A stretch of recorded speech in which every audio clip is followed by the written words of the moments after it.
it's Teacher Fikri, and today I'm going to show you on how to play collision electric shock. So let's go! For parents info, it is totally safe to play this because it's not exactly electric shock, more like sound noise as the rod hits the metal. So let me show you on how to play collision electric shock. The first thing first is to get as many players, minimum 2, to be the parent with the child or the child with the peers.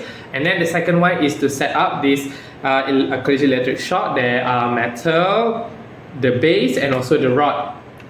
Okay, each player takes turns to play by moving the rod along the metal, carefully to move it without hitting the rod. Oh, okay. If I touch, okay, once touch, it's player's next turn, and then game will be ended when one of the player reach the furthest. So yeah, there are 3 benefits that I want to share you when playing this type of game. Is the first one is to understand social cues, because let's be honest that when it comes to this type of play, you need to take turns, right? You need to understand that there is social cues here. You need to take turn, this person plays first, and then your turn, and then next person. And this is good for them to get used to our social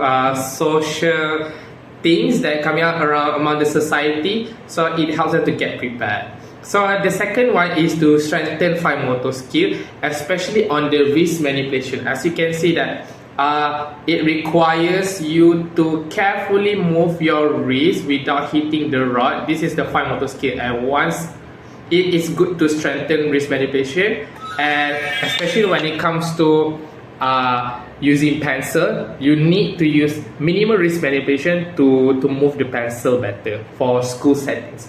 And last but not least is to build a better bond between parent and children or with the peers, because this game is fun. I'm having fun too, so you should know that this will be a better game for me to connect with my parents or my peers. So for age appropriate, I would say 5 years and above would be totally great, because this is for kids who are trying to understand the rules. And this 5 years is already into kindergarten. So it's around pre-operation stage, so which is a good thing. So that's all from me. Thank you.